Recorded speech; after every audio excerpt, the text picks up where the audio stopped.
All right, guys, they say that handheld works better. I talk a lot with my hands, so we'll see if you guys can still hear me. But glad to be here. Thank you for having me. And of any time, I hope that you will find what I'm going to share about today very useful, because it's so important to learn about how to do a buyer consultation the way that Julie and Daniel just taught us. But if we don't have the right mindset, we're not even going to show up or do it well, right? So I'm going to talk a little bit about how we can create a positivity bias in our lives. And it will completely transform the way, and honestly, this is something we have to do every single day of our lives. And some days it's easier and more natural, and the more we do it, the more it becomes the regular habit that we have. However, there's going to be times, right? Let's be honest. Have you ever been fired by a client ever in your lifetime? Raise your hands. Come on. Nobody wants to raise. Okay. Do you feel good? No, of course not. We're salespeople. We love to be loved. And that is a really, really ugly feeling, right? So we're going to encounter moments like this. And right now, with what's going on with the NAR Commission lawsuit changes, of any time, this could be one where we experience different types of rejection or different kinds of really painful conversations that if we're not prepared to have and show up well and be proactive, right, it's going to be very, very challenging. And I think that not every agent's going to make it. So if we want to be the kinds of people that do make it, we're going to learn a lot today from all the speakers, but I hope that you find this useful. I've stolen everything that I'm going to talk about today, so I can't claim that I invented any of this. But Dr. Daniel Amen, anyone heard of him? He's the leading brain expert in today's world. Really fascinating books, podcasts, anyway, really interesting stuff that he has learned about and researched. But topics we're going to cover today is going to be future pacing, just a simple tool to start to think about as you prepare for this next stage in your real estate career. Positivity bias, a 30-day happiness challenge. I'm just going to talk about the concepts, not the whole thing. I'm going to spend more time on how to kill your ants, okay? Ants are our automatic negative thoughts, which for the record, most of us are completely unaware we have. Most of the time, we just live with them as if they were true.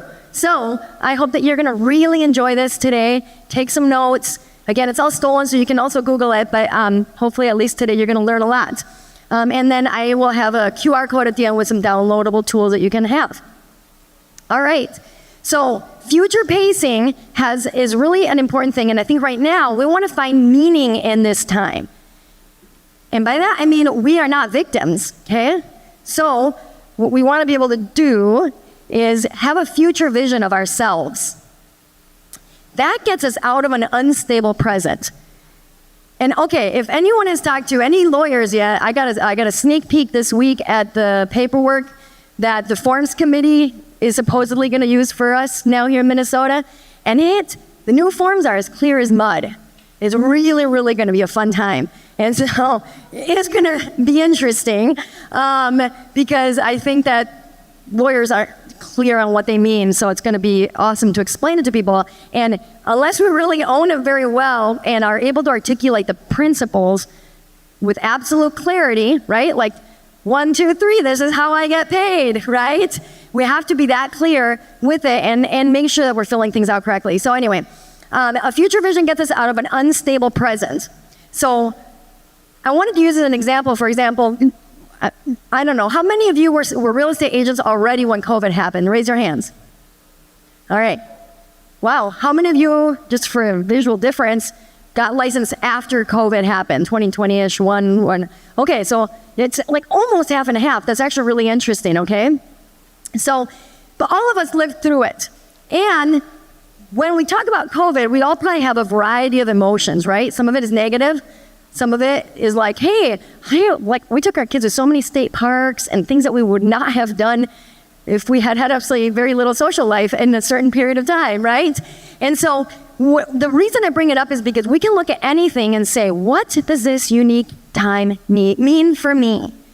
And like at the beginning of COVID, I'll confess, I was angry. I don't like to be controlled. Anybody like to be controlled to what you can do? No, I mean, most entrepreneurs don't, right? And I'm feisty, and I didn't like it. I was like, who's going to tell me to do what? I don't like this. But I had to come out of that, right? Because first of all, I'm not a victim. We're not a victim, right? We're going to find meaning in this time. And we ended up having some of the best family times we've had, and it has changed the way that our family dynamic is. And so it's even better since then. But it also changed the way that I showed up as a leader, the way that I operated, the way that I worked on my mindset. All of these tools are actually tools that I learned during that time that are so valuable for me today.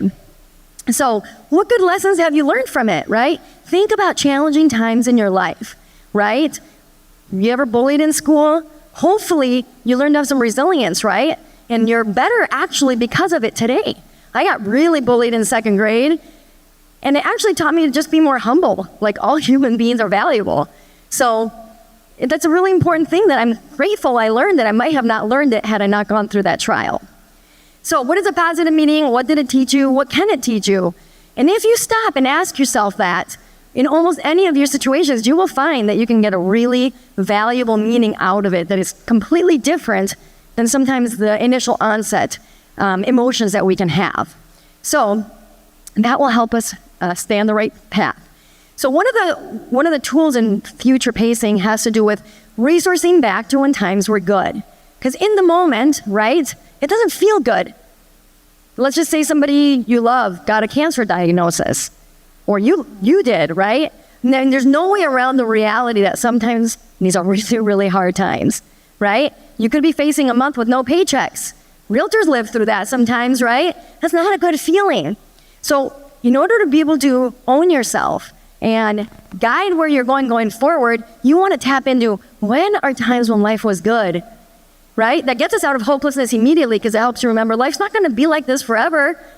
And then there's a lot of tools you can do. I wrote a couple down here, right? But some people really like Metallica. I prefer upbeat music, sometimes other kind of stuff that is just really beautiful, right? Or fun songs or dance songs or something. You can look at pictures, videos, things that really bring you back to beauty, whether it's beauty with your family or in your past life or a recent experience. Maybe you went on a camping trip or something that you like. That will immediately help your emotions get out of the challenging moment. So future pacing is a technique where you can imagine yourself somewhere in the future in a given desired situation, right? And so whatever it is. So for some people, it could have to do with health, things that they want to work on. I'll give you an example in real estate, but I remember the day that Kirby and I said, we were very, very, very young in our career, and the real estate was at the bottom of the market. I wish we were showing $25,000 homes in North Minneapolis. Any of you guys ever did that in your lifetime? Yeah, you don't forget those houses if you've ever shown them, right? And we sat down and we said, we're going to sell 100 homes next year. That was a big, hairy, audacious, very, very, very scary goal. But we're like, we're going to do that.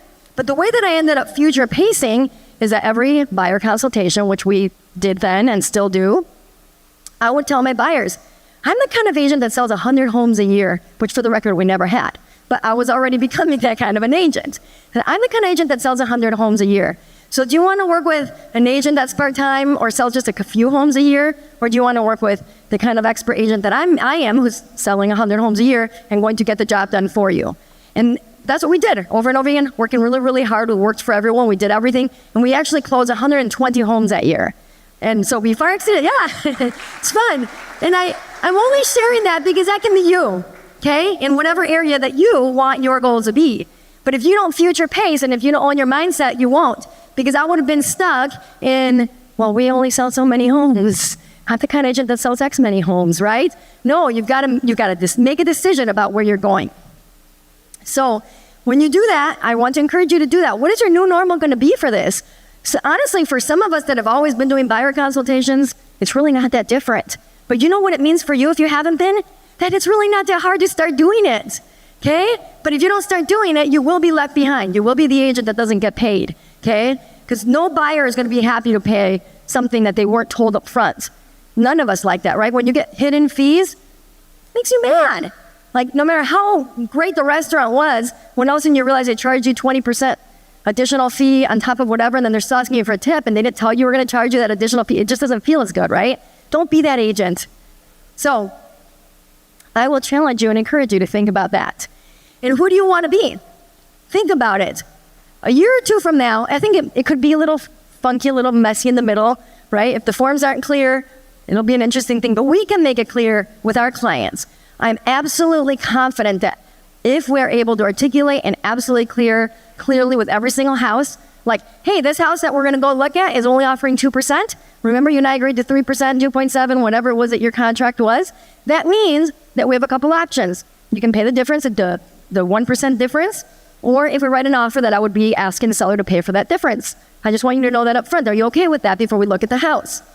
If your buyer's broke, got to make sure that they are very clear in understanding that all negotiations and offers will include the commission, right?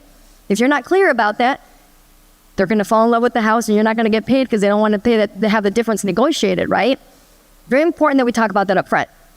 So if you want to make yourself proud a year from now, 2 years from now, who do you want to be? And start to make those decisions. And when you look back, you will be happy. You'll be so proud of yourself, okay? Because not everyone's going to make it, but I'm guessing some of you guys who are here is because you plan to. So here's some tools to help you. And questions, right? What are some projects? What are things you can prepare on? If you haven't done buyer consultations, this is the time to start. Practice on your significant other, on your family, friends. Practice in front of the mirror. Record yourself on video. Not that fun, but guess what? That's how we learn. That's how you learn that you go, too much, right? Nobody.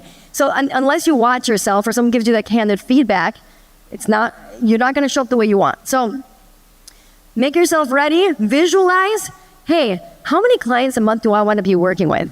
How many clients a month do I want to add value to?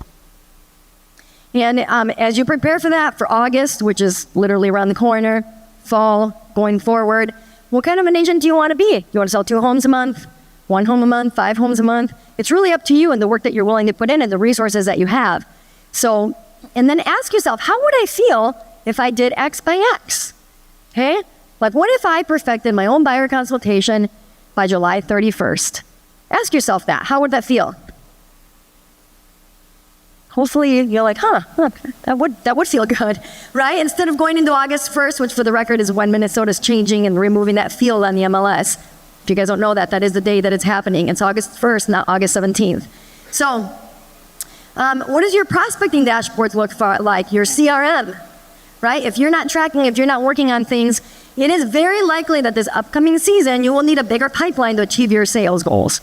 And if you don't have the ability to do that, this would be a good time to start planning on how you're going to do that. Okay, so this is 9 steps to raise your happiness and overcome negative feelings. You guys excited for this? All right.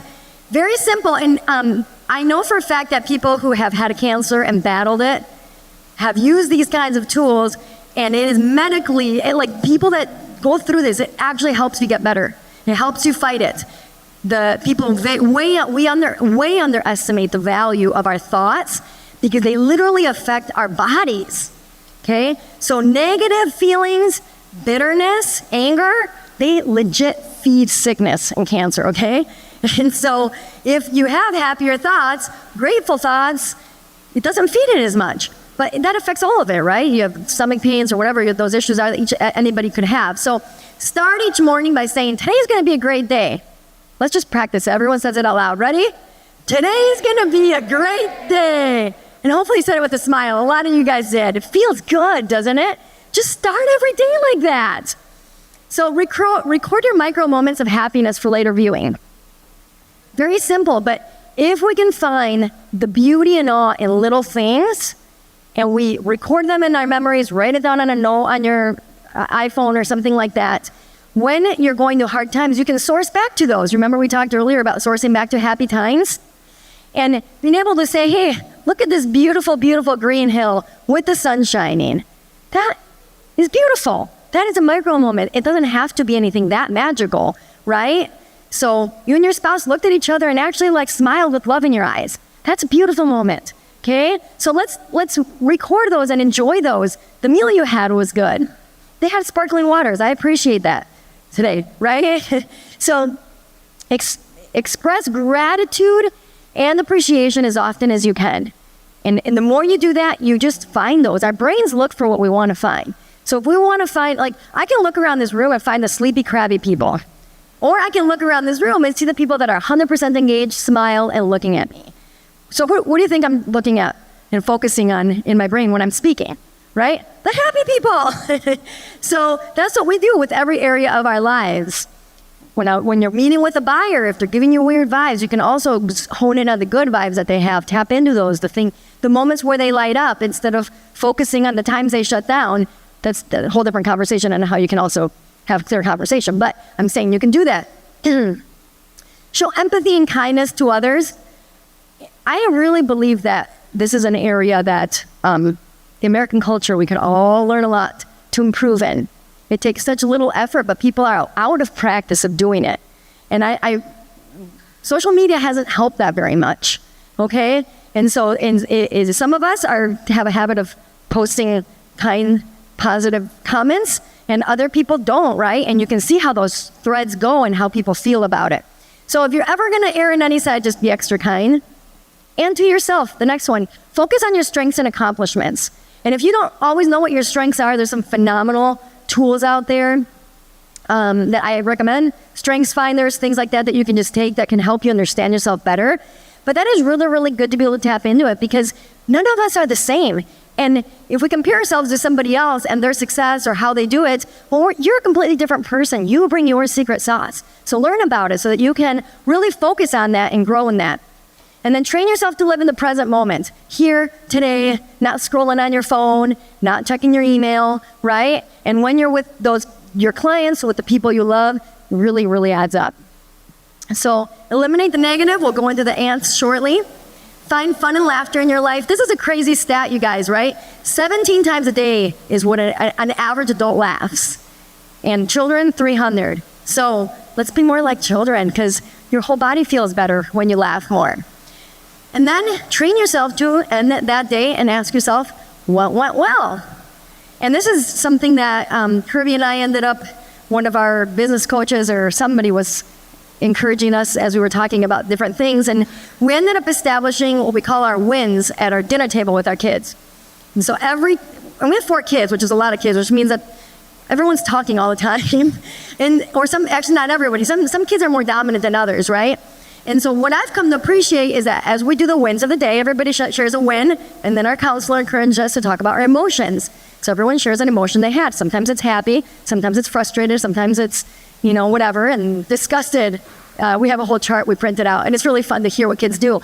But that teaches our kids also to look for something good in the day, right? And they're little, and they don't always have something they can think about, and we help them think through that and come up with it. But when we forget, like if we're like running around trying to do something, like, we haven't done our wins. And so I love that they're learning how to do that. But honestly, we did it for ourselves more than anything. It was like a way to break out from work and the stresses into showing up here. And finding a win resets the emotions in the body. You guys ready to kill the ants? Just out of curiosity, had any of you guys heard about this before? Anybody? Got one hand raised, I think. Good. So very, very powerful thing. And again, taken from Dr. Amen. So these automatic negative thoughts drive ugly feelings of negativity, depression, sadness, hopelessness, irritability. And this is a different quote, not from Dr. Amen. I couldn't find who it was from, but it said you can be good enough to win, but you can't because you're not ready to win. So let's be ready to win, right? All of us are capable of doing an amazing job for our clients in which we get paid what we deserve to get paid. And so let's do that. So one of the most important principles about this is that just because we have a thought, it doesn't mean it's true, okay? It's the uninvestigated and unquestioned thoughts that steal our happiness, okay? So stop for a moment, think, whether it's your kids or whether it's yourself. Have you ever had a thought that just wasn't true? Or a repetitive thought, I'm too fat, or I'm too slow, or I'm too whatever, or I'm a terrible cook, or, who knows what it is, right? Like, we have these thoughts. Sometimes these are thoughts that we've had our entire lives, right? As children, maybe you're like, oh, I'm not lovable, right? Well, if we walk around life with a subconscious belief that we're not lovable, how well are we going to show up at a buyer consultation trying to prove that they should pay us $30,000 to help them buy a home, or whatever the amount is, right?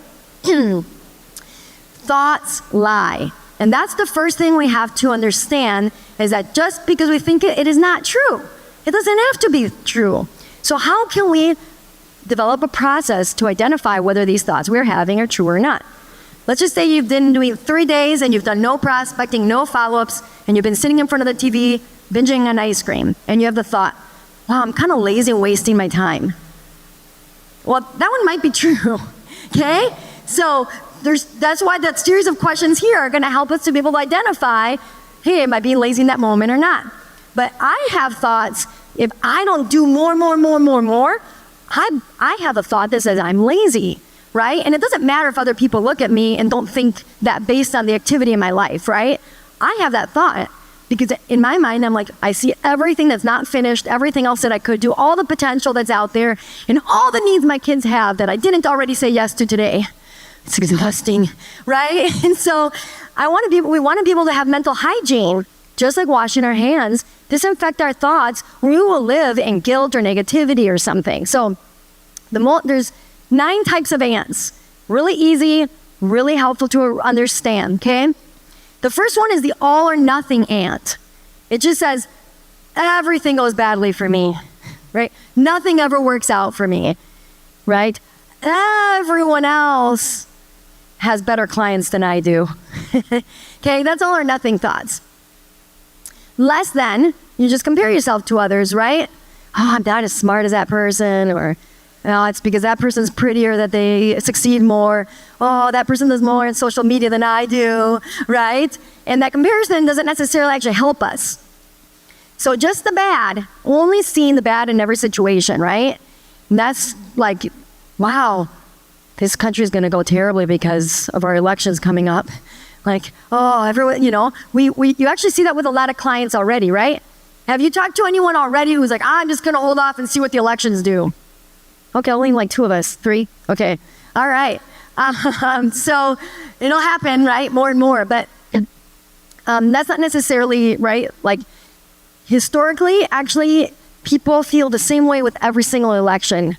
They always feel that way. I mean, it would be better if we had really awesome candidates right now, but that's besides the point. Okay, so I heard a mom should run, so if one of you guys want to run for president. All right, so guilt beating, right? Oh, I should do more. I ought to do this. Oh, I haven't done enough. I should visit my parents more often. I should, right?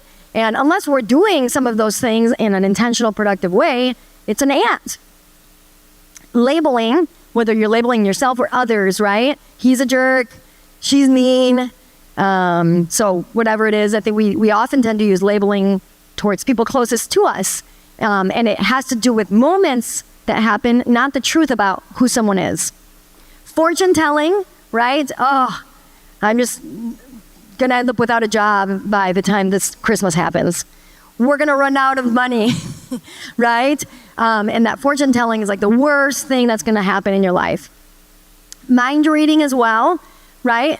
And we've all experienced all of these, so it's not like any of us haven't, okay? Some of us might be more honest about it, right? But have you ever been with a client and you're like, oh, that client doesn't like me, right?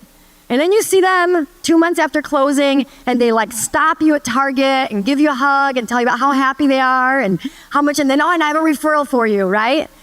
So don't mind read. And if only I'll be happy when, right?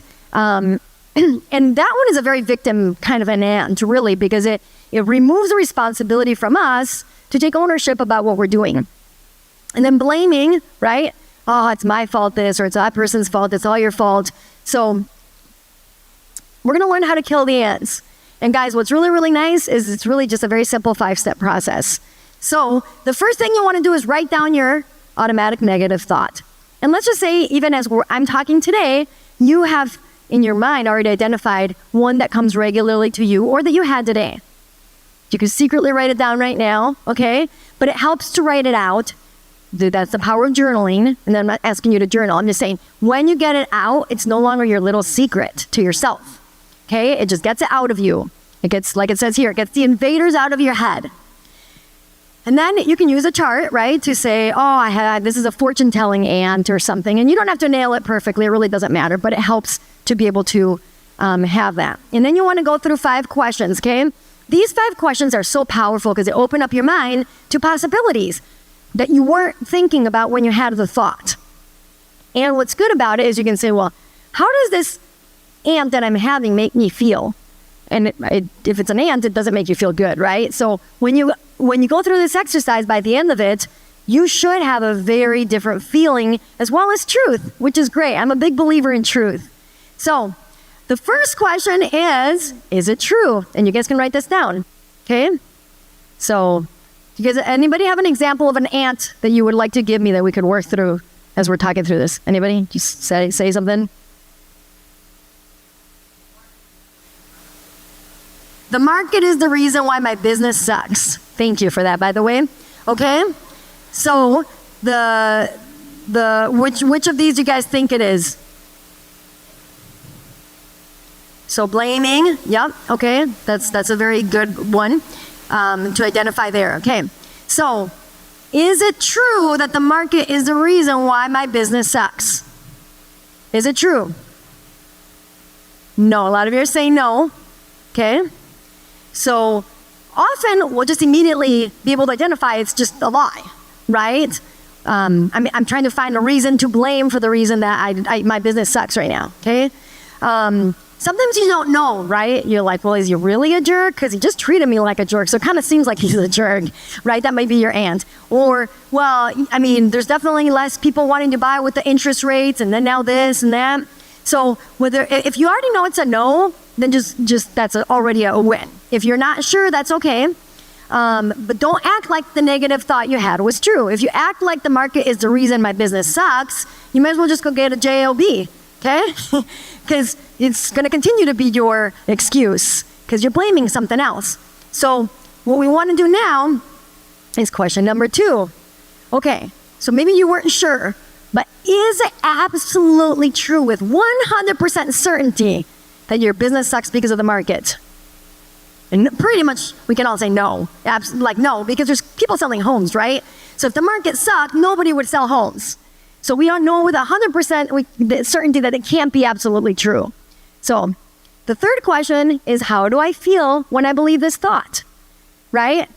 So how do you feel when you believe that your business sucks because of the market? Scared? I heard something else, but I couldn't hear the words. Defeated, thank you. Scared, defeated. I mean, talk about just taking the winds out of your sails, right? Say it. Is that right? Anyway, I shouldn't use American sayings. I grew up in Mexico and I always screw them up. I speak English really well, but I don't know how to say American sayings very well. All right, so how do you feel when you believe this thought? It's really bad, scared, all that. So now you ask yourself, how would I feel if I could not have this thought? If I could not believe that the market is the reason my business sucks? Or, for the record, my business sucks, where right now, even in my sentence, I kind of made it an ant. Okay? My business sucks. Okay? So I just want to point that out. Sometimes we have to question more than one ant in a thought, right? Or in this process. So how would I feel if I couldn't have the thought that my business sucked? Whether the market was related or not. Wouldn't you feel differently? Not defeated, not scared, hopeful, more confident. So what you want to do, the 5th question, is turn around the thought, okay? So it's exact opposite. And then you can ask if the opposite of the thought is true or even truer than the original thought. So let's just try to work on this one together. What could be a turnaround thought that we could have to counter the market is the reason my business sucks?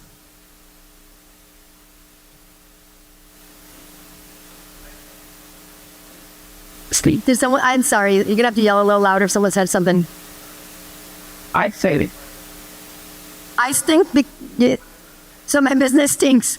Okay. Well, okay. So he said that. Thank you. Okay. So if the turnaround thought is I stink and that's why my business stinks, let's go back to question number 3. How do you feel when you believe that thought? Pretty crappy, right? Or, well, if you like to beat yourself up, I would encourage, this is actually such a good exercise because what we want to do is find a turnaround true thought that feels truer and better than something that makes us feel more negative, unless maybe that motivates you. But for me, or I don't know if anyone else wants to give it a shot. This is great, right? Because we are going to have turnaround opportunities like that. And then we have to say, is that what I want to go towards? Go ahead.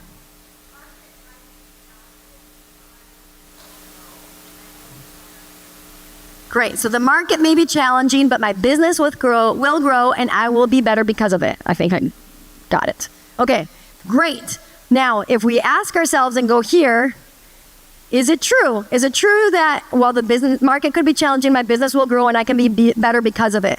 Is that true? Yeah, I feel like that's true. I feel like Megan feels like it's true. It is Megan, right? Yeah. Okay. Is it true with 100% certainty?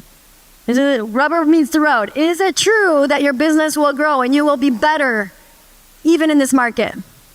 Yes. See, look at that. She's already, I love it. It's great. So how do you feel when you believe that thought now? My business is going to be better and I'm going to grow in this market. How do you feel? Empowered. What else? Happy? Confident? Can see the dollar bills coming. No, just kidding. Right? But all of a sudden it's like, instead of I'm going broke, it's like you can start to visualize that you are going to grow and have a thriving business. So we don't need to go that one. How would I feel if I didn't have that thought? I would feel really sad again, right? So I don't want to let go of that one. So this is the power of that. And then you can use it as a meditation, right? Whenever you feel afraid about the market, you can say, my business is going to go really well and I'm going to grow through this. And guess what? You just tapped into a growth mindset where your mind is completely open to all the possibilities of ways in which you can improve you and your business. Whereas the first thought, the market is the reason my business sucks, shut down your brain and made you feel hopeless. So let's look at some examples of thoughts we can have, right? Buyers won't pay buyer representation commission anymore. You guys had that thought? Anyone had that worry? Raise your hand if you've ever, since this whole NARC lawsuit, worried about that. Oh, you guys aren't being honest. I've got 3 honest people along with me. Yeah, right? I mean, come on. And you ever helped a buyer with down payment assistance? They've got $1,000 of their name. Talk about having that conversation. You got to be really prepared, okay? So, question 1, is it true that buyers won't pay buyer representation commissions? Is it true? No. Look at you guys already getting more confident. I love it. Is it absolutely true with 100% certainty that buyers will not pay the commissions? No. And how do I feel when I believe the thought that buyers won't pay my commissions? It's stress. Somebody said stress. I feel kind of useless. Like, kind of like that doesn't make me feel good, right? Whoops. How would it feel like could not believe if I literally was like, nope, I don't believe that buyers won't pay the commissions? Feels good, right? You're like, yeah, it's not even an option for me to think about that, right? And there will be some buyers out there, and you know what we're going to say to those? Go be one of the ones that gets in the news for getting screwed over by not having representation. The whole reason buyer representation came to exist was because it was buyer beware when people only represented sellers. Buyers need agents, okay? So we turn around the thought to its exact opposite, and then we're gonna find out if that's true. So instead of buyers will never pay my commissions, what is a turnaround thought you can have?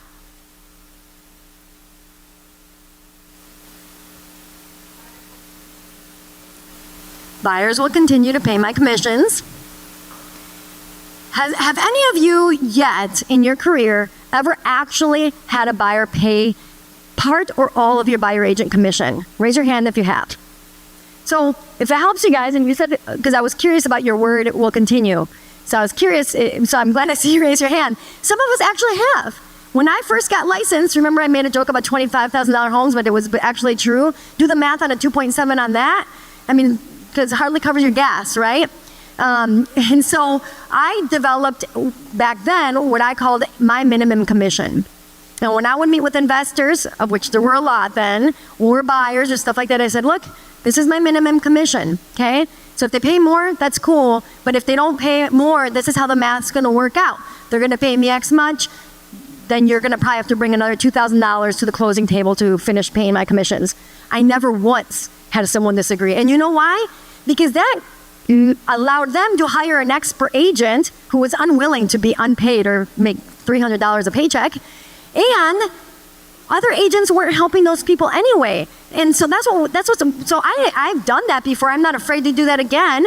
And so for those of you that haven't had those conversations, you saw it was 10, 15 hands that went up when we asked that question. It's not actually new news for a lot of us. So it is true, buyers will pay my commission, right?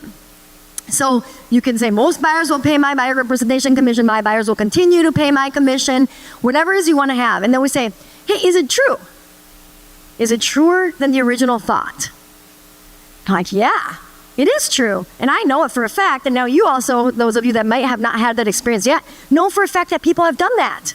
So you can use it as a meditation before you go into consultations, things like that. And just remember, guys, the more you have these conversations with crystal clarity at the first meeting, a consultation, you will not have awkward closings where people don't want to pay you. Those suck. So don't get yourself there. I even think you could maybe say, hey, I'm going to make it even more empowering of a turnaround thought. My buyers gladly pay my commissions because they see and understand the value of the work that I do for them. I'm not an average agent. I don't show up just for the paycheck. I show up because I really care to get them in the best situation at the best terms and make sure that they make informed decisions every step of the way. And that deserves to get paid. And that's my meditation. That's my thought. Okay? So train yourself to become someone that can believe this with absolute confidence. Maybe we start with just that. Buyers will pay my commission. And as you add more and more and more value, you can say, my buyers gladly pay my commissions, right? And because they understand the expertise that you bring. So it's powerful. So tools, guys, there is someone, her name is Byron Katie, just a very, very sweet lady. And she did, so you can literally download it right now. It's an app called The Work. It's a big red heart. But she basically uses the turnaround questions, those 5 questions basically. And it allows you to fill it in and it saves them. And it's a really powerful thing. So I actually used that with my daughter. She started getting these really horrible allergy attacks around like May-ish. This is a few years ago, right post-COVID, like the year after COVID.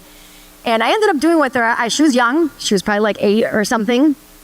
It was just random out of the blue. So I was like, let's just see what happens if we do this, because I learned about this. And I had her work through those.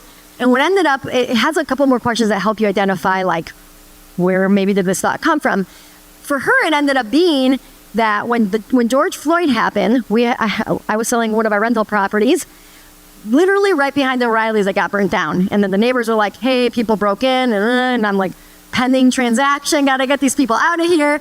So we went down there with our kids, which maybe wasn't very wise, who knows, but we were also like, this is a part of our life that we're in today. Don't want to completely shelter, but she ended up, I think, like internalizing it a lot. And what we ended up identifying is the allergens that happen at the same time of the year triggered her body to have a physical allergic reaction, okay? Like puffy eyes, like can't see, the whole deal. And that happened for 3 years in a row. And it was only after each of those episodes happened, I would take out her truth statements and show her. Well, this year, before it happened, I showed it to her and I just said, hey, just remember that you can breathe and see clearly and think clearly, and you don't have to stay with that anymore. And it's July and she hasn't had it. So I'm going to say truth makes a difference. So, and that's just one example, but it is very powerful, and you can kind of bring it around anywhere. You can do it in the airplane and anything like that. So the Kill Your Top 100 Ants. So Dr. Amen has a workbook. If you want to print it out, download it, or whatever, that can be helpful as well. And then Dr. Benjamin Hardy, really great author and speaker and all that. He's got some mid-year journal prompts he just sent out end of June that I thought were very thought-provoking as well. And really, ultimately, I want to ask you guys, what would it take for you to be ready to be your desired future self? So you guys can get this QR code, and it's got all these resources. Really easy for you to download and access, so I'll just give it a couple seconds for you guys to do that. And that's all I have for you today. Thank you for having me.